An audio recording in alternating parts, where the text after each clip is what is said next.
Welcome to Beyond the Frontline podcast, where your host, U.S. Air Force veteran Donna Hoffmeyer, will help you transition from the front line to the home front.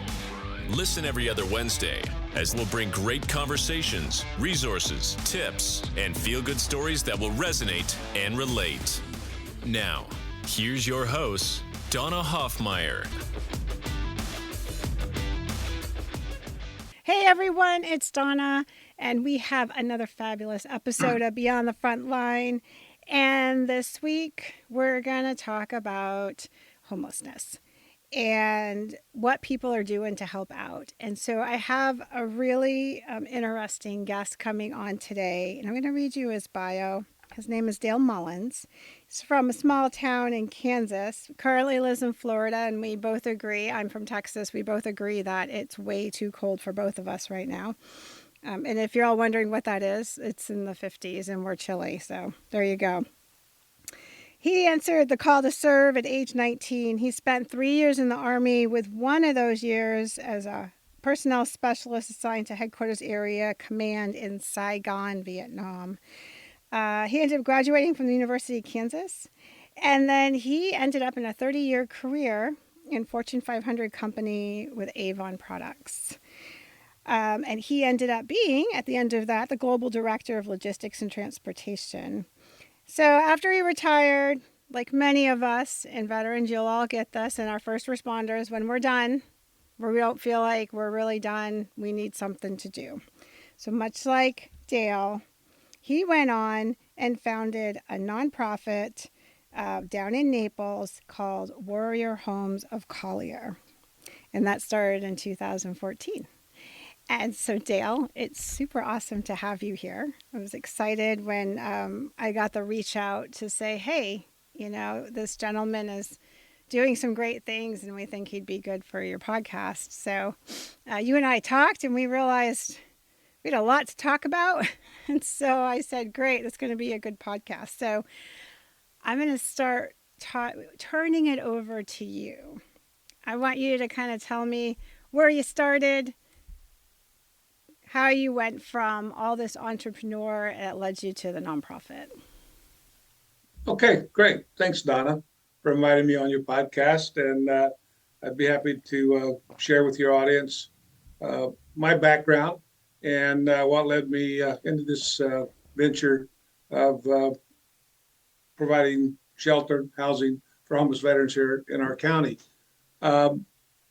After spending 5 years fully retired, I kind of failed at retirement and ended up, deciding that this was getting boring a little bit, playing golf and fishing all the time. And I tried out a few things in the community, volunteered a few things. And then one afternoon, I was watching some articles on TV about these veterans that were experiencing issues coming home from the days wars with PTSD and all the carnage they were experiencing with the IEDs and all, and were really having some serious problems, and with suicide and their psychological problems. And it really started bothering me in terms of, well, these kind of sounded similar to some of the stuff that was happening to us Vietnam veterans when we came back, because we had issues, different kinds of issues, but very similar in nature. And not a lot was done, to reach out and help us at that time. And we kind of had to go under the radar, not talk about our experience, and just live out our lives. And some lived them out very successfully, and others didn't. And you're probably aware of those that have not, and had a really tough time readjusting back into civilian life. And so I decided to raise some money, host a golf tournament at the club that I belong to. But I needed to reach out and find a place to, once I collected the money and raised the money for these veterans, to find out a place to, a third party to give it to that was doing a lot of work in helping veterans. And I hooked up with the Wounded Warrior Project up here in Jacksonville. And we raised money for about 4 or 5 years for veterans, and was raising about $150,000 to $200,000 a year, and just packaging those funds up and send them to the Warrior Homes, Wounded Warriors up in Jacksonville. And the as we tried to continue, got momentum, and started, supporting our veterans here. The donors and sponsors asked me a question that I couldn't answer, and the way they wanted me to answer it, and that was, what are you doing for veterans here in Collier County? And I didn't have an answer for that. I said, well, I don't know. I just give the money to national headquarters in Jacksonville, and that's all confidential. I don't know how they're spending the money. So they got back to me and said, well, we want to give where we live, and we really want to help our veterans locally. And what are you doing about that? And what are the opportunities? Well, so I had to investigate the opportunity. What's going on in our county? What are the needs in our county for veterans? Specific needs.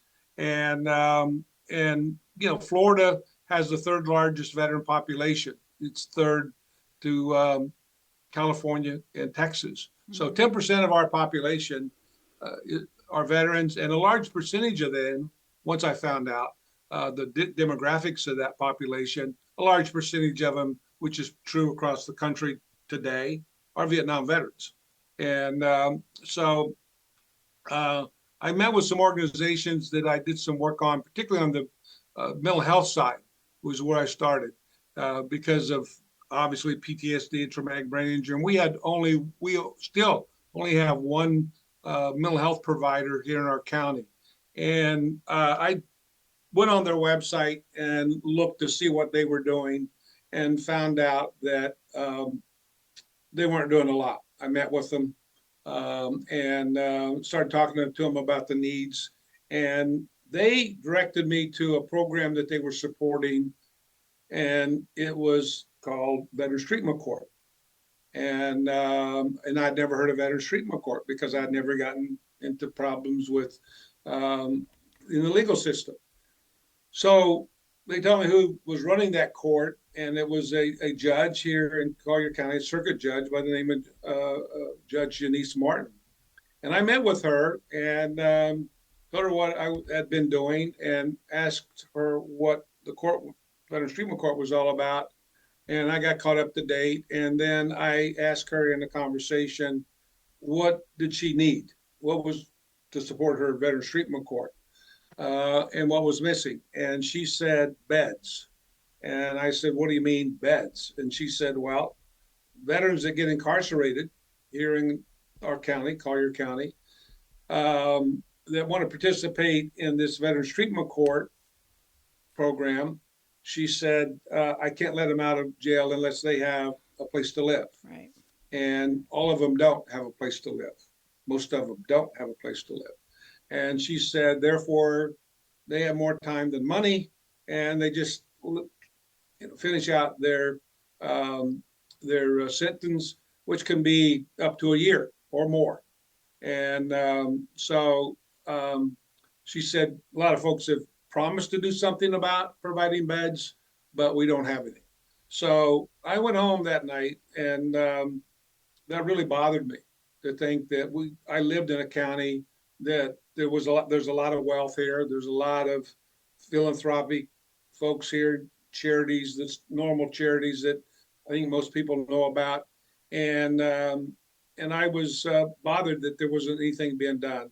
So I went back to her the next day, called her back, and I said, Judge Martin, we're going to do something about that. I promise. We're going to find beds, because that's just ridiculous to think that people that serve this country, bottom out, don't have a bed to sleep in, and to try to get their lives restored and get back on track.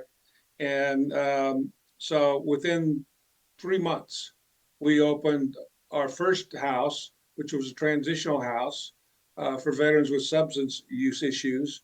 And we opened it up, and it had 7 beds. And it's still in existence. It's called Alpha House.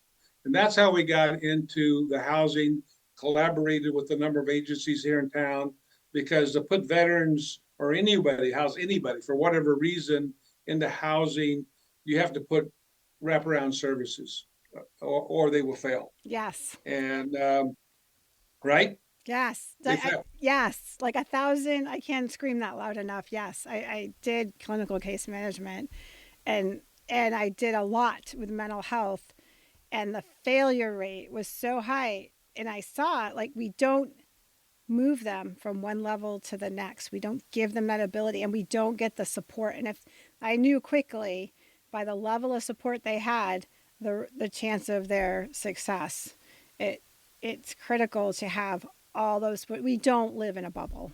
We don't. It's not just one thing. It's a compilation of things. So 1,000, yes. I wanna back up on a couple of things you said. So it's funny with the Vietnam veterans, right? We know them as the silent generation. I can't think anybody my age that probably doesn't know. I mean, I'm retired also, and so doesn't know a Vietnam vet or can't think back to Vietnam vet that they've met.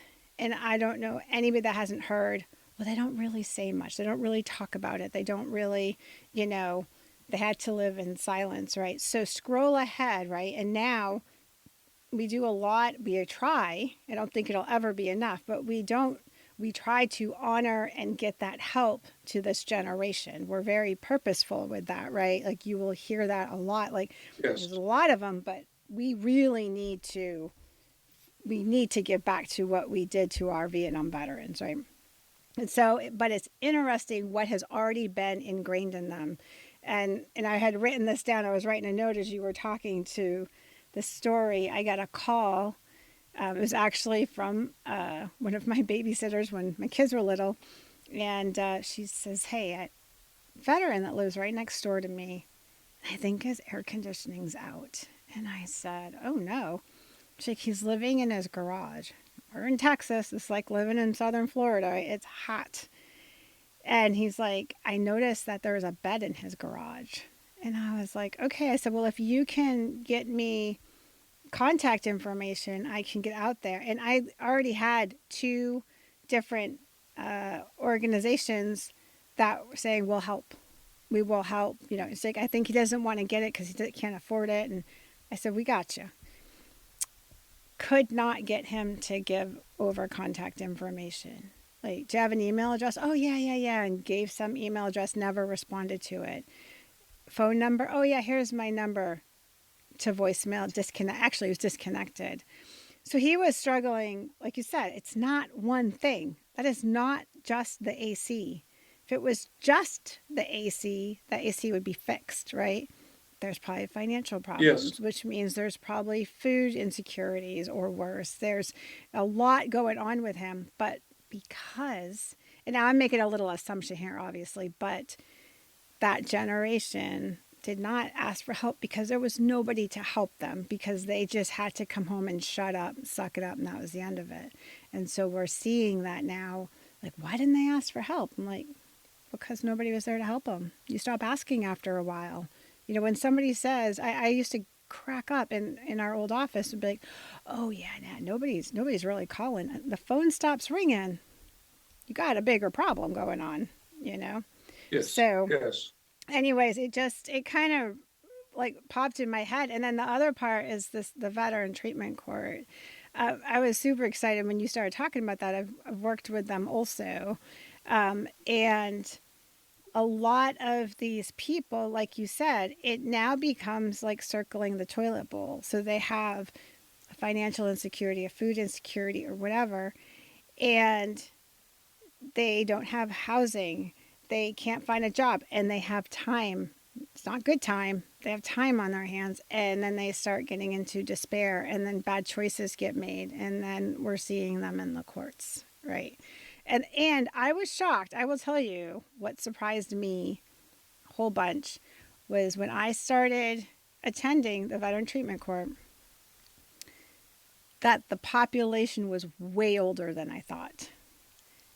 These guys were 50s, 60s-ish age, and I was blown away. I thought these were just going to be, the guys that got out and they were dealing with PTSD and they're, making the bad choices. And there were some younger ones too, but that was not the average population. It really, really shocked me that that existed. So, Oh, you're and absolutely right. We veterans we've had in our Alpha House through Veterans Treatment Court range from early 30s to early 60s. mm-hmm. Yeah, and it's about a 30-year range. Yeah, And yeah, it's very surprising.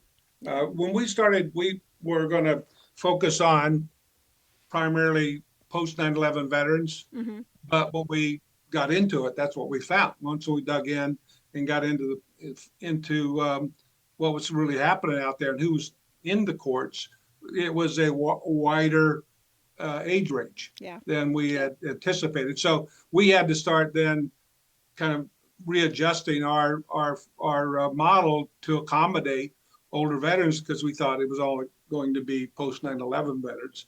But as you said, it's like a toilet bowl. They start at whatever age, and some get there to the bottom very quickly, and others it takes years for them to hit the bottom. But usually there's always an underlying situation that end up causing them to bottom out.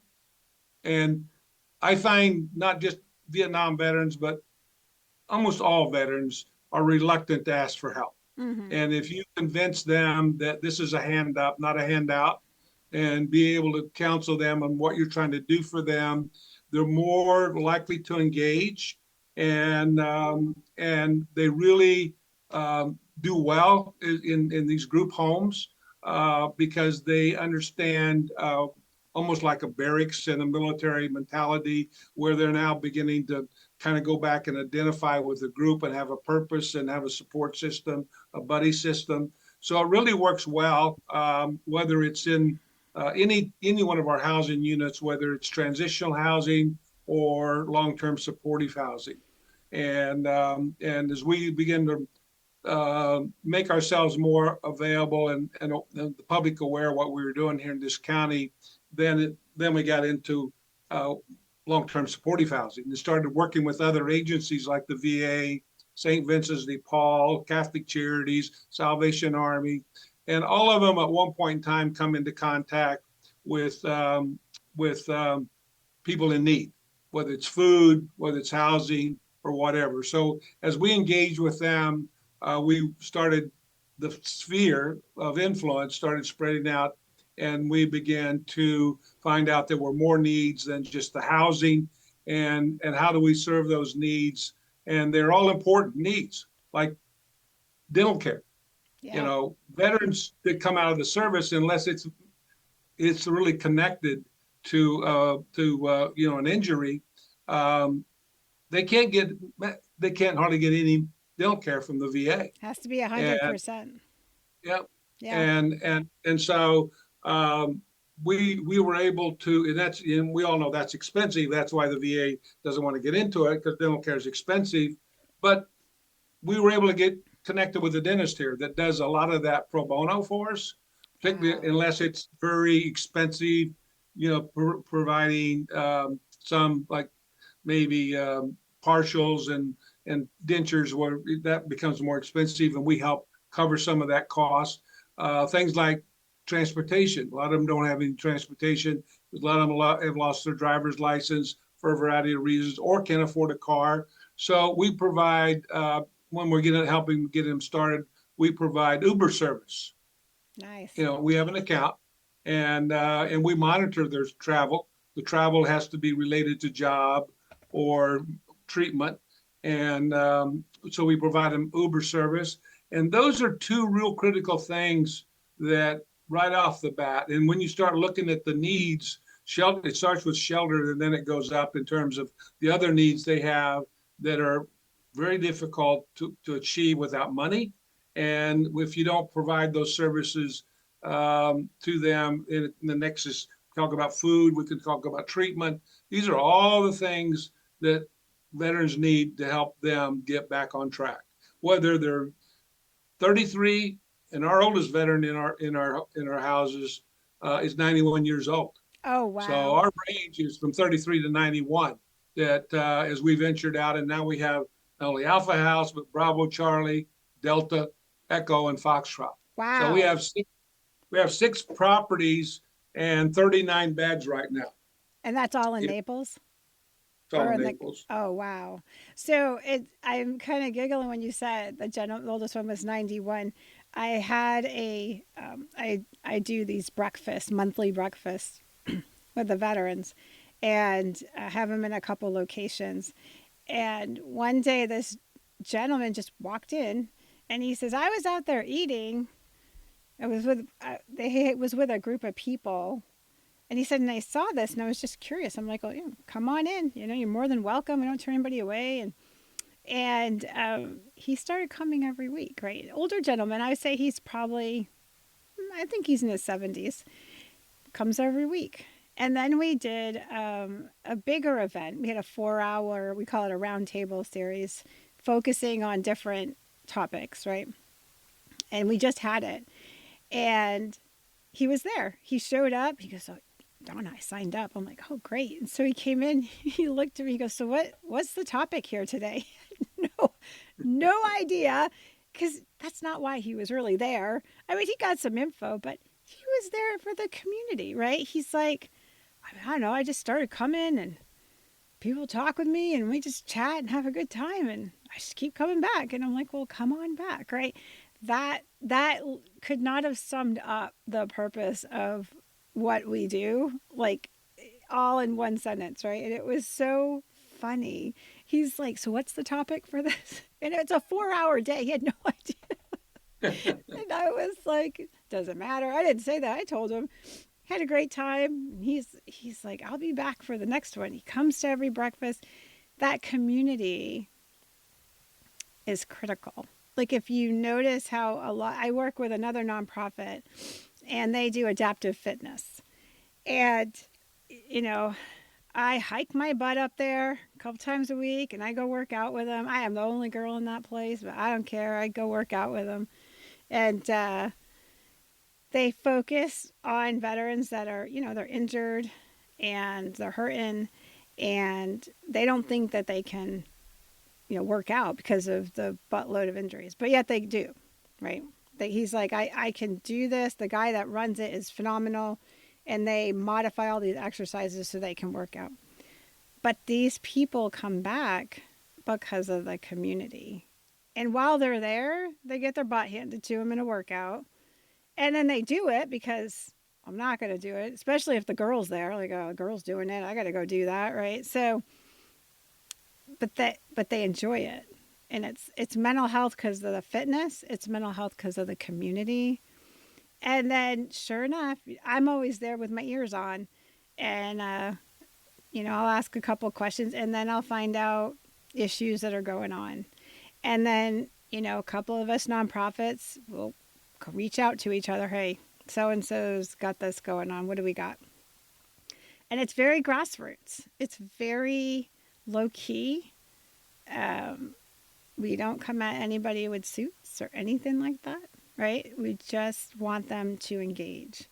So Well, that's really where the help you hit on grassroots, and that's really where if veterans coming back to their communities are going to get help, it's going to really come from the grassroots because national organization support really doesn't engage at the level that you need them to engage in. They don't have the resources. We work with about 16 different.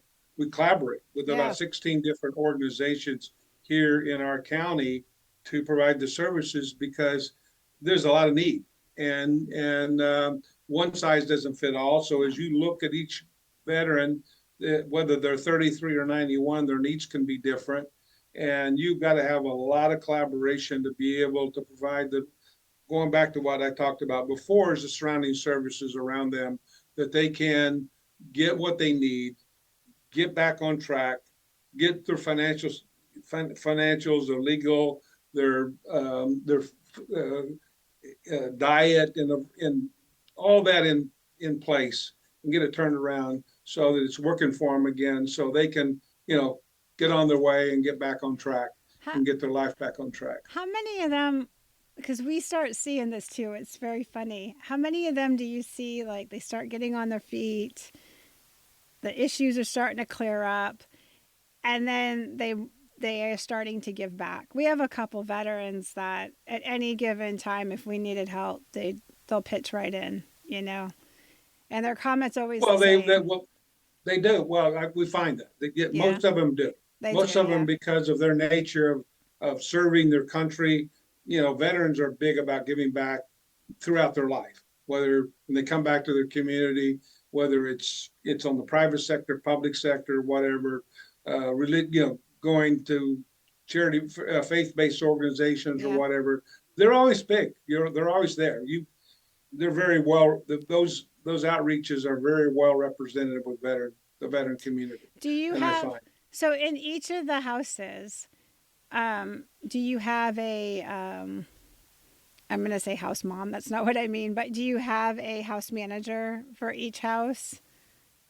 well, yeah, we have yes. We don't call it a house manager. We just call it a kind of a house dad. I don't know. It's just somebody that's in charge Yeah. that gets the best room in the house, and a lot of times it's the master bedroom, and they look out for the guys, and they're not responsible for them, but they keep an eye on them, and they also are responsible for giving us a call if there's any problems with maintenance or anything else like that that's needed. So they're kind of our eyes and ears on a 24-hour basis, 7/24 there, in case there's a need. They all are basically equal, but there's always somebody kind of in charge that in each one of the properties. What happens when there's somebody's kind of hitting a trough, struggling and kind of dipping a little? Like, is the house? Let me ask this: is the house manager somebody that's needing the transitional housing also, or is it somebody that you bring Yes, in? we Really? call it. Well, it's a different model. In the transitional house, we have what we call a squad leader, and we have a mental health uh, organization we work with here in Collier County that we collaborate with, that provides the support, I should say, for recovery support for these veterans if they need treatment, either in house, a residential treatment, or treatment by just going over and going to counseling sessions, training sessions, or whatever. They're there to help them do that, and that's a different kind Model. of a model, because it's transitional Right. living, and they do drug testing and all that kind of stuff. Gotcha. So those veterans are monitored very closely. And what about the Those veterans. homeless, the shelters? Is that are you considered shelters? Is that the difference between them, or? No, it's just a transitional house. The other houses are what we call long-term supportive housing, Okay. and the veterans there they have to qualify, and then they sign a year lease, and Oh. yeah, they're there for a year lease, and if they continue to, then they can get evicted. I mean, very rarely does it happen, but they can get evicted for lack of paying their rent, or problems with discipline issues, behavioral issues. How many But people live in one of those houses? well, the houses, the residential houses, there's three. Usually they're all 3-bedroom houses, so there's three. But then we have a apartment complex. It's 10 apartments Oh, wow. that have 2 bedrooms, and each one of them 2 baths, and so we have 20 people living there, and Wow. that's how we. And then the transitional house has 7 beds. Seven It's got beds. 4 bedrooms, and in transitional living, you have to put 2 veterans in a bedroom together. Okay. So can they move from, trying to see the picture? You have a lot going on. That's pretty awesome. Do you move from transitional to like an apartment, like to one of Yes, your apartments? And yes, then they do. they have a year that they can stay in that, and they should be working to their own place, or how Well, they does, can do one. Yes. Well, they in the transitional house, they can only stay a year. okay. Most of them stay on average of 7 months, and they're ready to move on. And then they can go into one of our supportive housing units, and there's no time limit on that. They sign an annual lease. There's no time limit. And they pay But rent and again, everything? they're living, yeah, they pay rent. Oh, okay. And by that time, they've got a job. Okay. And usually they have a car. They've got their license back. And those that are really serious about recovery and those that are really serious about getting their lives restored. But that's where some of them come into our supportive housing, is from our transitional house. Others aren't. Others come from just homeless shelters and from the VA through their HUD-VASH programs. So and through other nonprofits that are in the area that engage with veterans. We have what we call a continuum of care. It's not unique to Collier County. Yeah. And so a lot of those names, anybody that runs into a veteran in need gets put in that system. And there's a group every 2 weeks that goes through that name by names list that they run to make sure that all those veterans, whatever their need is, are someone's working to be able to support those needs, whether it's housing, rent payments, food, you name it. On the apartments, is it prorated rent based on what they're making? Is it through HUD-VASH, or how is that? It's a combination of all the above. Okay. Yeah. So it just depends on the more person. the more senior veterans that don't work, retired. Yeah. Our senior veterans that, and when I tell you this, you'll understand why.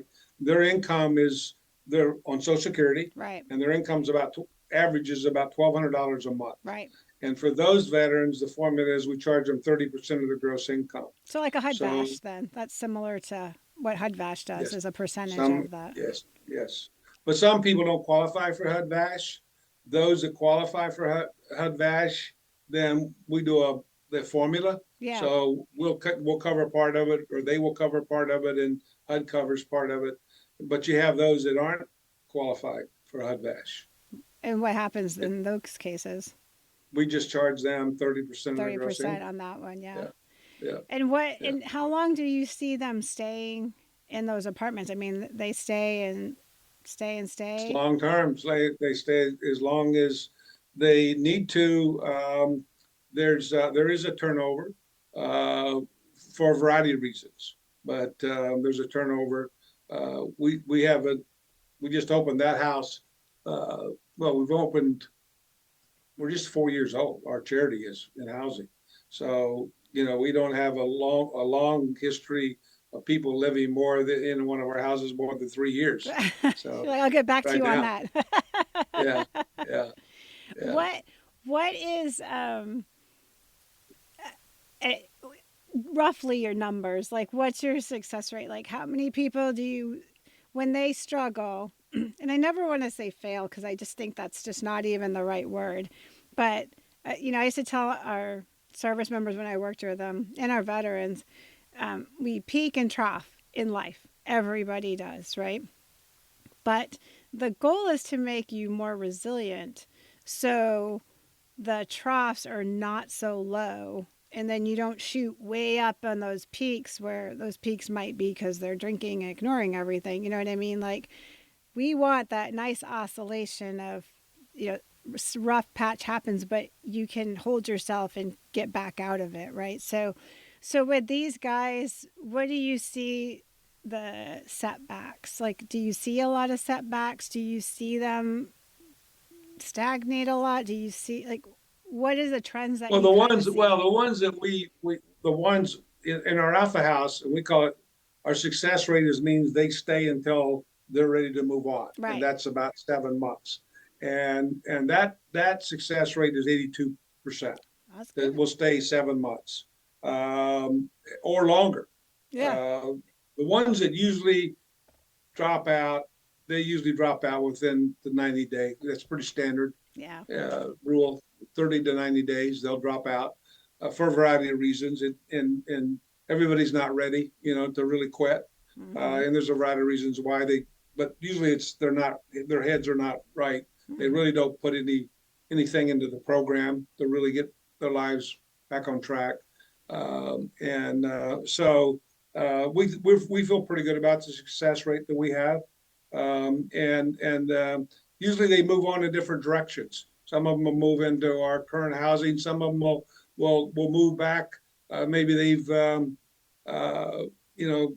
had issues and with their other family members, and they have family back up north, and they'll catch an airplane, or they'll have enough money, they'll go back up north to where their families at, or they will be able to get back and engage with their spouse and move back in with their spouse after that period of time. And some move in with their girlfriends, or some go get an apartment. And but all of them, when they leave, usually 100% of them have a job, they have an income, have a car, and that's what we try to help them with, and all the services that we try to provide to help support them so they can really get back on track. And that's the whole goal. Yeah. And it's, like I said earlier, it's a community effort. It's really a community effort. What's your biggest success? I say, like, your feel good story, like somebody that just kept moving along and is doing great now. Well, we've got one of our veterans that I'm really proud of. He was an officer in the Navy for 4 years, got out and started drinking while he was in the Navy, and got out and became an alcoholic, got into alcoholism and substance use, and had graduated from Florida State before going into the military. And but anyway, got out, hit the bottom, had been through a number of programs, was struggling big time, and ended up in the treatment center here in our county. And one of the case managers over there went and met with him in a residential treatment program there, and talked him in, or had him to come over to our Alpha House, because he really hadn't had a lot of past success with transitional housing. And he didn't think that was going to be the answer. Well, he came over, saw what the house was like, saw some of the other veterans in there, chance to meet them, and made the decision to come to Alpha House.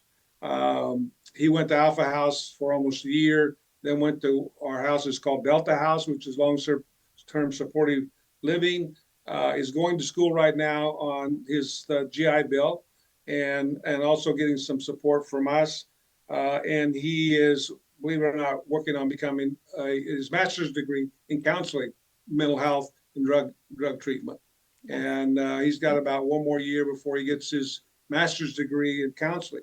So we're pretty proud of that. Absolutely. I mean, that's one of our, but there's several more like that, right, that have gone on to college, because we really try to encourage them to go on to school and improve their, whether it's a trade school or whether it's college, to take advantage of their GI Bill, or we'll help them here with support to learn skills, so that they're not working in McDonald's or restaurants, or and low paying jobs. Down here where we live, the jobs are really low paying, just about minimum wage for unskilled jobs. A lot of it is. So they really have to get skills, and we help them with jobs. We help them with jobs, and individuals that we know have small companies here, whether they're in the trades specifically. But we've got that. Those are the ones that we're really proud of. Those that really move on. Yeah. And we and he's not the only one. And you'll have a counselor, because you have no doubt he'll come back and be willing to, help some of his veterans at some point. Oh yeah. Yeah. Oh yeah. Very motivated usually. Yeah. Yeah. And when you see, just not him, but when you see the results of the work that is put in to help veterans that get their life back on track, it makes it worthwhile. I mean, it makes all your work, your dedication, your support. I mean, I don't take any money from this charity. I get nothing from volunteer, and all the board members here volunteer their time. Most of them are all veterans, and the only admin we have 3 part-time admin people, and because there's always admin stuff that's got to be done. Yeah. And so all of the money we raise goes back in the program to help these veterans get their lives back on track. And that's our objective. Whatever they need, and every one of them is different. Every one of them is different. Every one of them has a different issue. But one of the things that is common is that I found almost 100% is they have no family support system. I'm telling you, They have no family support I system. had a They have nobody to turn to. You know what that means? Yeah. You have no family support system. You're out there. Yeah, and I had a service member that we managed for 3 years. Very, very, very significant mental health issues, and no support. So when I got brought into the mix and I'm kind of, learning the situation, I was like, holy cow, how are we going to do this? Because we don't have support. It's us.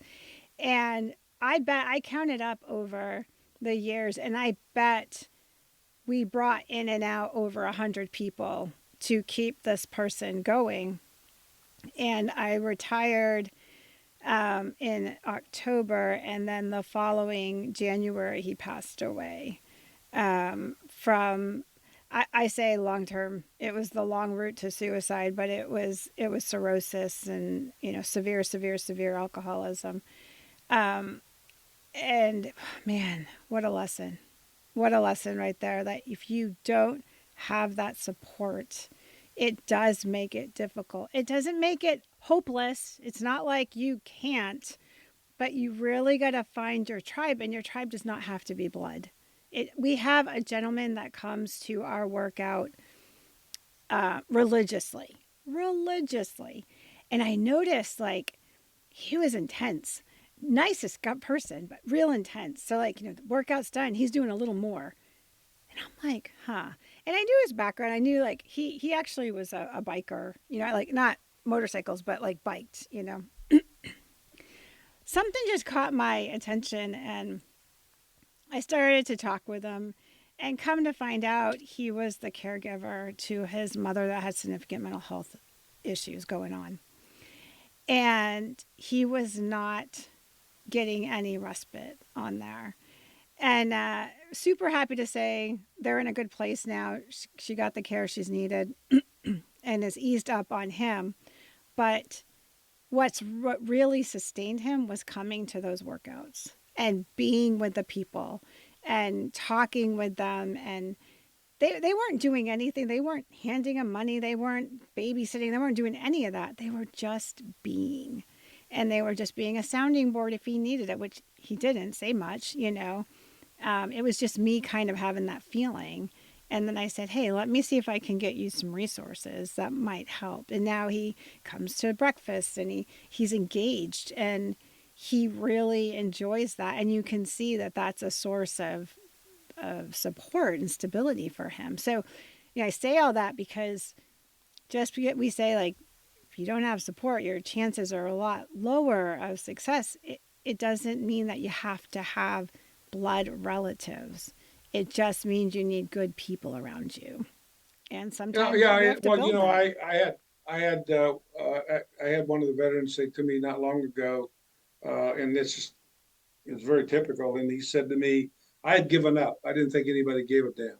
Yep. And he said, I had given up. And he said, what I've seen in this organization is so much people that care and show love, that it is motivated me to really not disappoint anybody, to feel like I belong, I'm a part of something. Yeah. Because, being accountable is what helps in many ways, that helps keep us, and being responsible, that a lot of us keeps us on the track. Yeah. Right.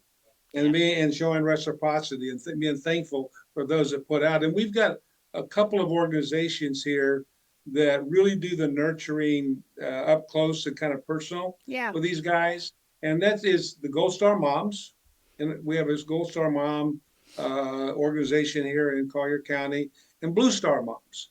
Oh. And both of those organizations have a real affinity to being caregivers and doing a variety of things with these veterans. And there's nothing females have a touch, that another male doesn't have in terms of nurturing. We're nurturers, They yeah. know they nurture, veterans or their children or everybody much better than men.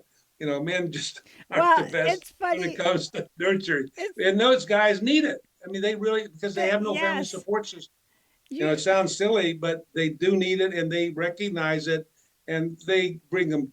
They recognize their birthdays. They recognize them at Christmas with Christmas presents. Sometimes they'll just take cookies over to over the door, knock on the door, and just give them cookies that yeah, they just made. yeah, I was just It's just going stuff by. like that. Yeah. Yeah, We yeah. had the funniest thing happen the other day. When you said moms, I was giggling. I said there's a couple of us nonprofit, we all work together, but one of our veterans that we've been working with, he started, like, we found out that he's got all kinds of little talents, right? So he's really good with graphic design and website stuff, right? And so as he's getting a lot of his life in order, he's coming to us like, I want to help you guys, right? Okay, we don't put any pressure on him, but whatever, if you want to do something, that's fine. Anyways, the short version of this is that we use Canva, right? So for the audience, if you don't know what that is, it's just a website that you can build flyers and kind of stuff. And I have a love-hate relationship with it. And so I said, the gentleman that's helping us, he uses like Photoshop, but it's a little problem for me because if I need to change something quick, I have to call him if he's home. And, it's just a logistical kind of pain in the butt. And I said, hey, would you be willing to use Canva? Yeah, sure. So I give him access and he gets on. I'm talking to my buddy who he runs this other nonprofit that this same veterans is helping with. And I said, hey, did you give him access to Canva? And he's like, well, yeah, I did. He's like, but he hates it. He uses Photoshop and he hates it. And I said, are you sure? I said, because he jumped on and he said he's going to learn it and get familiar with it. And he looked at me and he goes, yeah, your mom, like nobody's going to say no to mom. Yeah, exactly. And I went, what? And he's like, it's just the look. It's just the energy. Nobody's going to say no to mom. And I'm like, oh, okay. Because I'm the girl. No, we see it. I see it. And I've told those Blue Star and Gold Star moms that come out and engage on their own, they volunteer, that how much it does for these veterans, Yes. and how much they feel like part of a family. Yes. The thing is that when they get out, they feel like they no longer belong to anything, and that's part of why they go hit the bottom, particularly those that don't have a family support system. And if you are able to create an environment around them that provides a family support system that makes them feel like they're part of something and somebody cares, that goes a long way. And meeting them where they're at, right? So the best and not being judgmental. right? The best advice I ever got from somebody, they said to me, like, remember, your bottom of the barrel is not the same as theirs.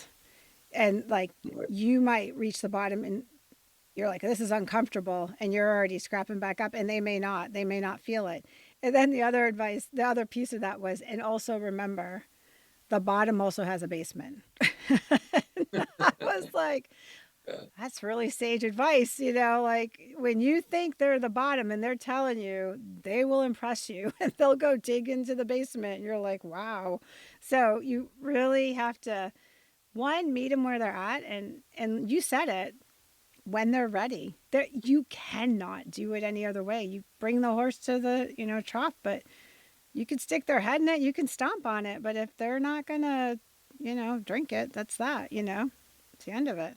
So, well, you have to look at it where, you're not going to save the world. No. That's God's job. And so you're not going to save the world. And you have to look at it as one veteran at a time. You can't get overwhelmed with it, because at times you can get overwhelmed when you're dealing with a larger population. And you just got to stay focused on that one veteran, and just, it's literally one veteran at a time. It is. And you'll accomplish a lot taking that approach. And some people get overwhelmed with looking at the elephant, and saying there's no way this problem is going to get solved. But if you just take a bite at a time, you'll get there and you'll make a difference. And our goal here in Collier County was that we would end veteran homelessness, and we could see the end of the line. And we have, of the past 4 years since we've been involved in this, we have housed 73 veterans in this county that were homeless. That's a lot. Or were at risk of becoming homeless. And some of them have moved on. So some of them, as I said, got other places, moved back up to north. So they've gone, and some of them have moved into nursing homes, depending on Right. their age. And we've had a few that have passed away from natural causes. So but you got to continue to be there, be available, and be willing to reach out and find and help and and make the community available to veterans so that they will feel like someone's trying to help them, but not give them a handout. Yeah. They don't like No. handouts. And when they're They don't ready, I learned in the military, in the positions that we had in the military, we had a lot of latitude. So if I said, you're going to get care here, one way or the other, you're going. But the reality of it is, and I learned extremely quickly, that strong arming somebody, I mean, my job, I could say, yeah, you're going, you have to. And they'd come out no better because they weren't ready. And so it didn't take very long, if any time at all, to work with them. Where do you want to start? What are you ready to do? Maybe they're not ready for a certain level. Let's start here. What can we do? Build their confidence, make them feel supported so they're ready, because the big steps are really scary until you get into them, right? The anticipation sometimes can be very overwhelming to them. And so once they realize, like, it's a supported step, we're not just sending you out over the cliff, Right. then you start seeing the, like, okay, I trust, I'll engage, and hopefully I'll start healing. So, all right. I think this was super good. You didn't think you had 30 minutes to talk about, but we're at 15 minutes. So there's plenty to talk about. Well, I know I could set, I'm passionate about it. Yes. And I've seen a lot, and I could talk longer, but I'm glad to share this time and with you and answer questions and Absolutely. share our knowledge and what we're doing. And there's a lot of it we've had to learn on our own because we're at Grassroots. Yes. And a That's lot what of it's just happens. been learning, just learning. What do you want to kind of say to the audience, whether that be in your local area, how they can help, how they can support you guys, which is supporting the veterans? Like, what is it that you guys need, and what does Warrior Homes of Collier need that will help them? How do people become part of that community and help build it? Well, a few weeks ago, I heard someone say that to be able to help somebody, you first have to see them and then have a willingness to help. And a lot of people don't, for whatever reason, don't see our homeless veterans. And even if they do see them, it's not that people don't necessarily have a willingness to help, but people think the VA is there to handle them if they need help. And that's a real misconception by those that aren't in the military or are registered with the VA. They think that the other 90% in the community that aren't veterans think the VA is there to help them if they really want help. Right. And so part of what we have to do is make them aware there's a problem. And that's by getting involved with making sure our veterans are counted at our point in time counts once a year with the COC, so that people know that we do have homeless veterans. And secondly, that we are willing to do something about it and to make a difference and educate the public on what the need is. Just educating the public and what the need is and being able to articulate that with passion. And I find that most Americans, and I think you would agree, are patriotic. Mm-hmm. And if you tell them that we have veterans living in our community that are homeless, sleeping in the woods, sleeping in the car, sleeping in uninhabitable conditions, and they need help, and here's how you can help them, they will open their wallets Those that have money, those that don't have money will volunteer to help in some way, but you got to communicate and you got to tell them what's going on. And I think to anybody that wants to get involved and see and help veterans, you got to start somewhere. You got to identify them, have a willingness to help, and then go out and communicate there's how people can help and sell the need. Marketing is a key. It's the one thing that most of us that are veterans running these things hate.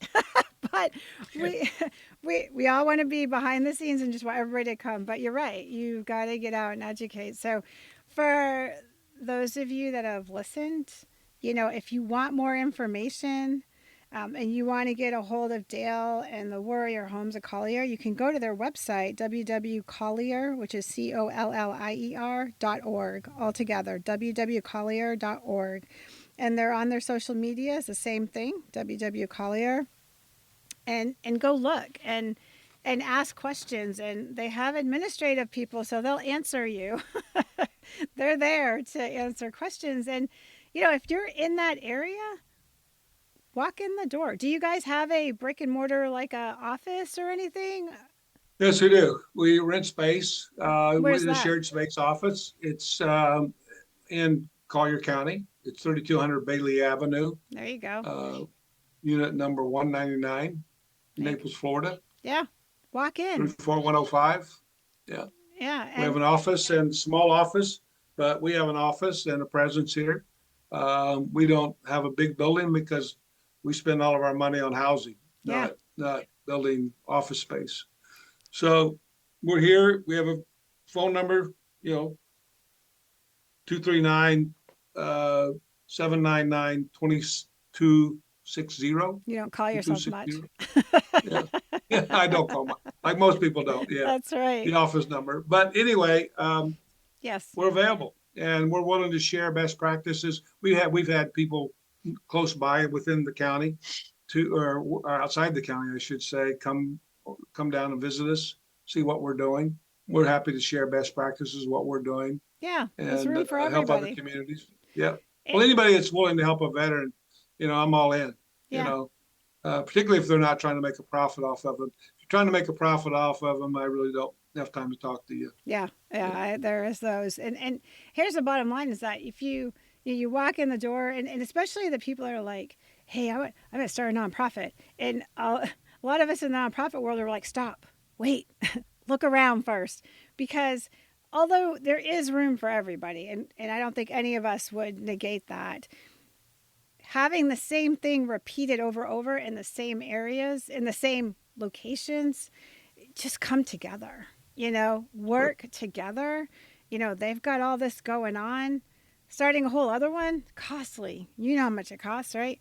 So jump in and find out. Like, trust me, a lot of us are not micromanagers. You want to jump in and do stuff, we're going to hand you a whole bunch. Careful what you ask for, Well said. Yeah. So, we don't want that. We want the help. So there it is. There's the call out. And, stop in. I hope people hear this. And then all of a sudden you got guests showing up at your doorstep, checking you out like, what's going on here? And if you're struggling and you're in that Naples, Florida area, best thing you can do is take the step and walk in that exact same door and just say, hey, I think I need help. And I'll tell you, the best advice I ever got was from a service member. And he said sometimes, like, his PTSD had been so severe that he couldn't raise a pinky to give it to the 50 hands that were reaching out to him.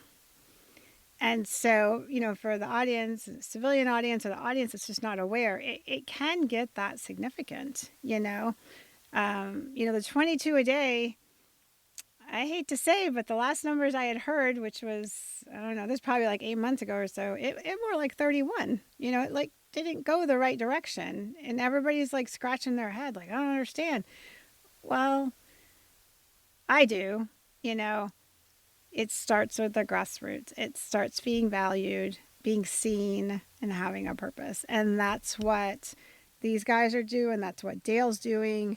They are providing these people value and purpose and love and being met right where they're at and helping them grow. And you said it, it's one by one by one. And it takes a lot to do that, but it's not impossible. So I think that's kind of my wrap up. Is there any last words you got, or are you good?